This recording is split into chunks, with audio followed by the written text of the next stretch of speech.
again. I'd like to thank you everyone for being part of this community. We are really growing. The last video had 557 viewers. So now imagine if we turn those viewers into subscribers and make them likes. That would be awesome. It helps also the channel and as we grow as a community. 61.2% of you that watched the last video are not subscribers. So please just subscribe, and also feel free to like. The good thing about it, it's free, so you don't have to pay anything. Just hit subscribe. That's all. You're also allowed to unlike the video. It's all your opinions. Everything counts. So please do so. Anyway, today we're talking about the weekly roundup of the matches that happened, and we'll start with the shocker that happened in Bundesliga. Bayer Leverkusen, coached by Erik ten Hag, former Manchester United coach, drew with Werder Bremen. For those who know Werder Bremen, KDB used to play for Werder Bremen before he went to City. So apparently Bayer Leverkusen were leading 3-1 in the 63rd minute, and then Werder Bremen player got a red card. So they're leading 3-1. 63 minutes being played. Everything's well. Yeah, and as a supporter of Leverkusen, I'm sure you're thinking, oh well, we have this game wrapped up. 76th minute, Leverkusen Werder Bremen make it 3-2. And it all starts being shaky and iffy. Then in the 94th minute, Werder Bremen scores a goal, and the match ends 3-0. So apparently the news coming from Germany is Erik ten Hag is already under pressure. Just after 2 games, they have 1 point. Yeah, just after 2 games, they have 1 point, which was a shocking 3-1 draw. That I've just mentioned. So 1 point out of 6, and they're currently ranked 12. Another result in the Bundesliga, Bayern München won 3-2 against Augsburg. Augsburg tried to come back to make it 3-2. 6 out of 6 for Bayern.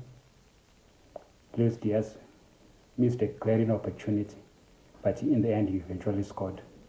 So Bayern have won all their matches as expected, and they're currently the log leaders.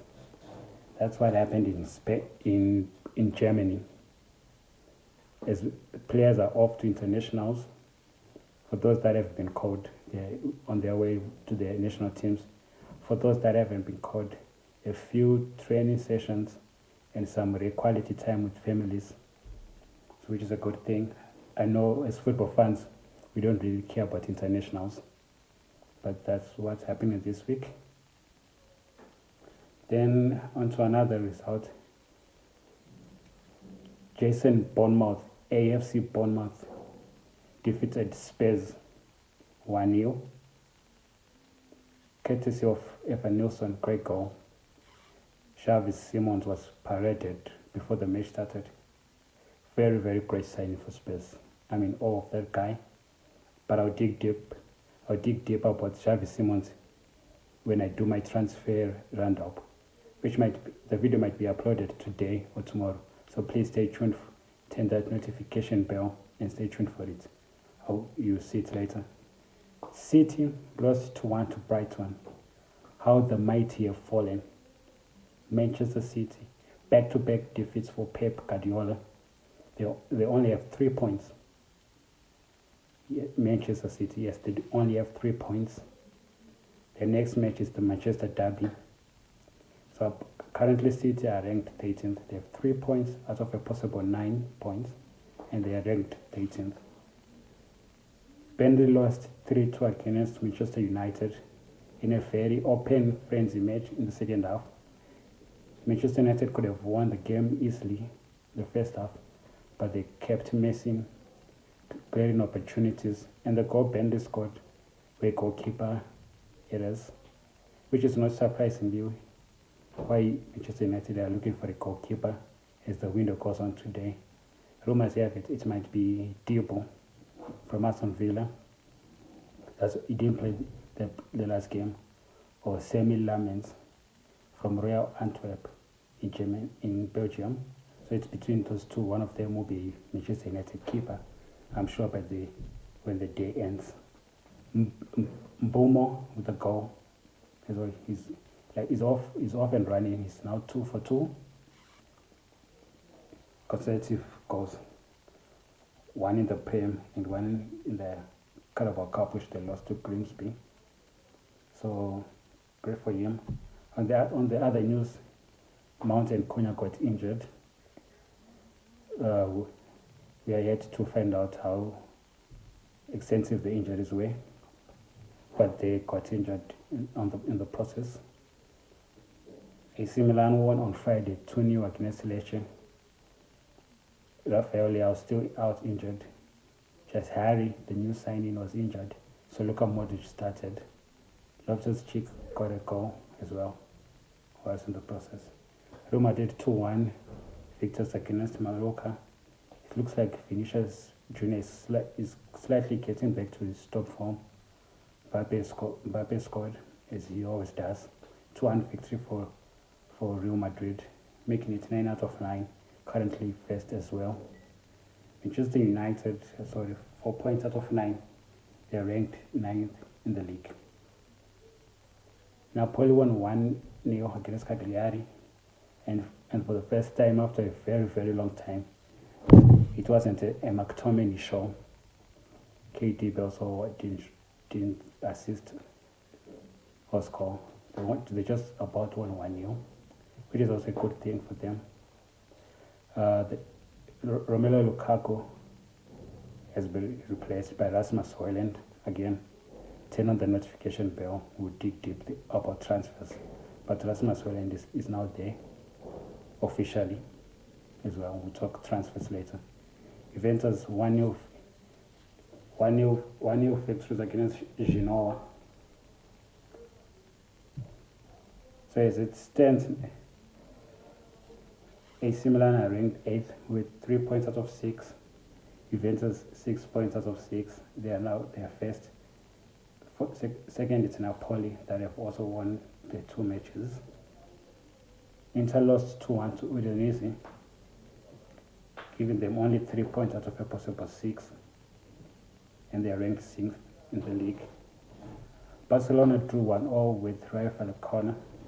Some are saying it was a controversial penalty for them, but hey, if you have the star boy of the world, I'm sure you're going to get away with a lot of things then. The goal was by Lamine Yamal. Rashford came on, another stinker, which is very sad because I really want Rashford to do well for Barcelona.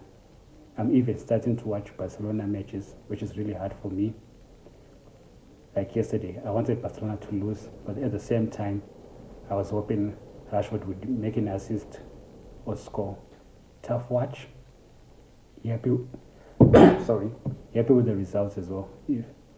Despite the other side of me wanting Rashford to do well, but yeah, at least they drew, which is as a Madrid star, which was a good result. Barcelona 7 points out of 9, ranked 4th. Madrid 9 out of 9, ranked 1st. Olympique Marseille lost to Olympique Lyon 1-0. Marseille 3 points out of 9, ranked 10th. It hasn't started well for De Zerbi.